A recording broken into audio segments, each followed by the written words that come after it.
Hello students, आप सभी लोगों को भौतिक विज्ञान पढ़ाया जा रहा है। प्रकाशिक यंत्र है हमारा, ठीक है। प्रकाशिक यंत्र का लास्ट टॉपिक है, ध्यान से देखिएगा। हमारा है टॉपिक परावर्ती दूरदर्शी।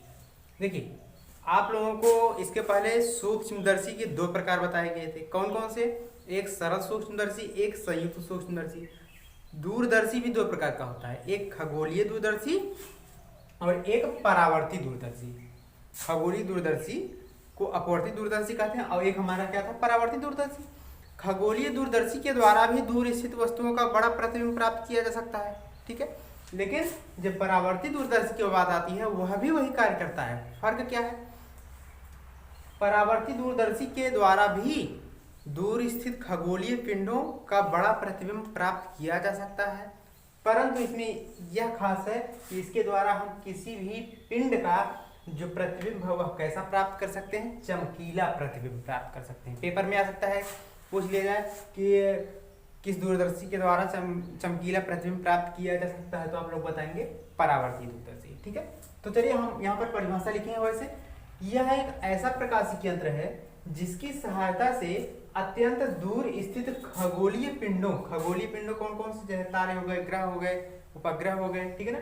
तो अत्यंत दूर स्थित खगोलीय पिंडों का बड़ा एवं चमकीला प्रतिबिंब प्राप्त किया जा सकता है। यहाँ तक समझना है?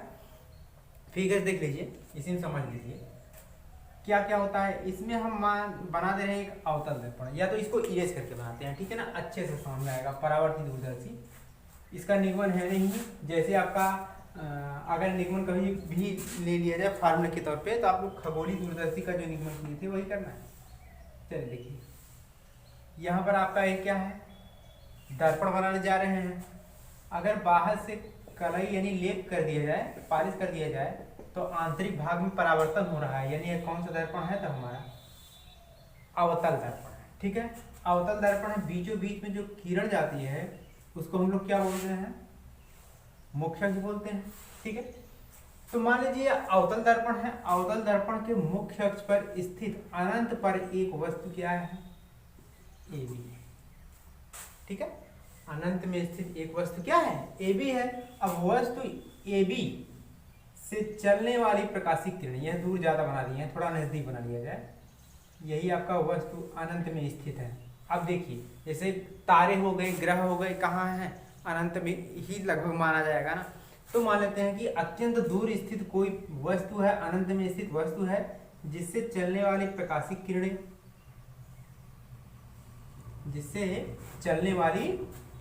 किरणें, यहाँ पर टकराएंगी तो क्या होगा? परावर्तन होगा। परावर्तन के कारण यह अपने मार्ग से क्या हो जाएंगी? विचलित हो जाएंगी। अब यहीं से एक किरण और लेते हैं, यह किरण कहाँ से जा रहा है? आपका ध्रुव से। यहीं पर क्या बन रहा है? आपका ध्रुव बन रहा है। फिगर कैसे बना रहा है, इस पर फोकस कीजिए आप। एक वस्तु अनंत में स्थित है ए बी, वस्तु से चलने वाली प्रकाशिक किरणें परावर्तन के पश्चात टकराती हैं, तथा एक किरण और इसी से जाता है जो ध्रुव से टकराता हुआ जाता है। ये दोनों एक दर्पण पर टकराती हैं। कहाँ पर टकराते हैं?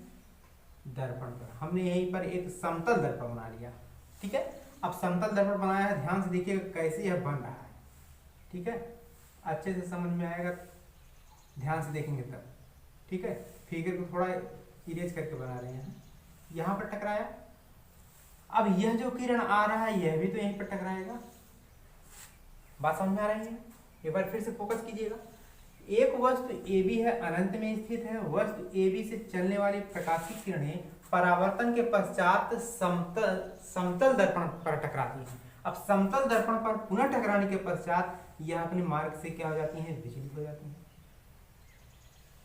यहाँ पर फिर परावर्तन होगा, तो हमने परावर्तन करा दिया, देखिए, ठीक है।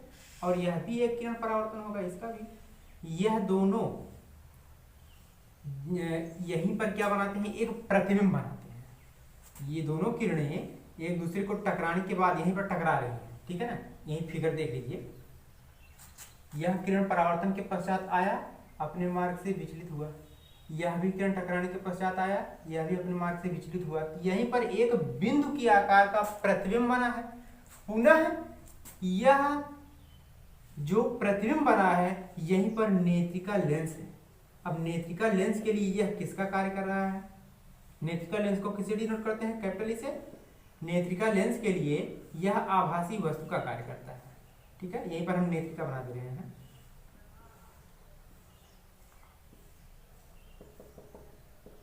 ठीक है ना, चलिए नेत्रिका बन गया आपका।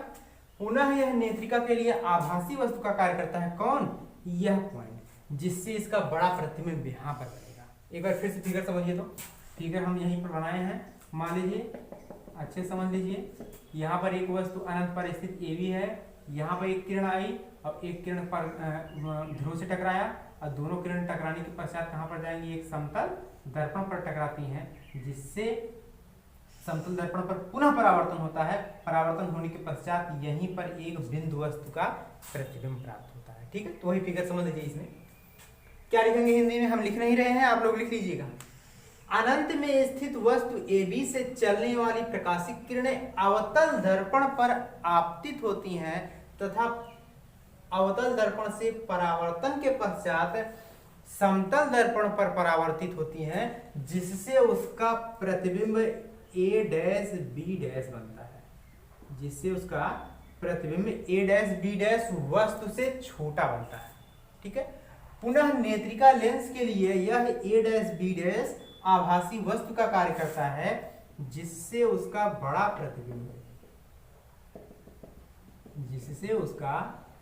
प्रतिबिंब क्या प्राप्त होता है? A" B" प्राप्त होता है।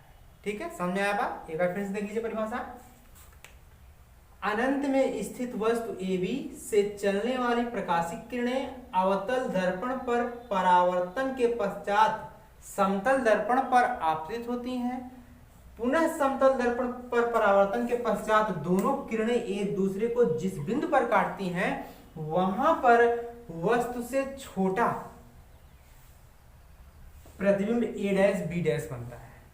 ठीक है, पुनः A' B' नेत्रिका लेंस के लिए आभासी वस्तु का कार्य करता है, जिससे उसका बड़ा प्रतिबिंब A" B" प्राप्त होता है। यह प्रतिबिंब कैसा प्राप्त होता है? चमकीला, क्योंकि यह कौन सा दूरदर्शी है? परावर्ती दूरदर्शी है। ठीक है ना। यदि बात की जाए परावर्ती दूरदर्शी की आवर्धन क्षमता का, ठीक है, परावर्ती दूरदर्शी की आवर्धन क्षमता m बराबर क्या फार्मूला होता है? -β/α। ठीक है, अब लेकिन इसमें नोट कीजिएगा, आपको इसके पहले खगोलीय दूरदर्शी की परिभाषा बताई गई, उसमें आपका आवर्धन क्षमता का भी निगमन किया गया। तो जो परावर्ती दूरदर्शी और अपवर्ती दूरदर्शी दोनों की क्षमता का फार्मूला समान होता है, यानी m बराबर माइनस क्या आएगा आपका? FO/F ही आएगा। यही फार्मूला परावर्ती के लिए है, यही आपका अपवर्ती दूरदर्शी के लिए था। आई होप आप लोग अच्छे से समझे होंगे। इसको अच्छे से कंप्लीट करके फिगर बनाएंगे, और जो भी परिभाषा बताया गया, व्याख्यान किया गया, आप लोग उसको नोट्स में लिखेंगे। नहीं आएगा तो बताया जाएगा। ठीक है, यह चैप्टर कंप्लीट होता है। आज के लिए इतना।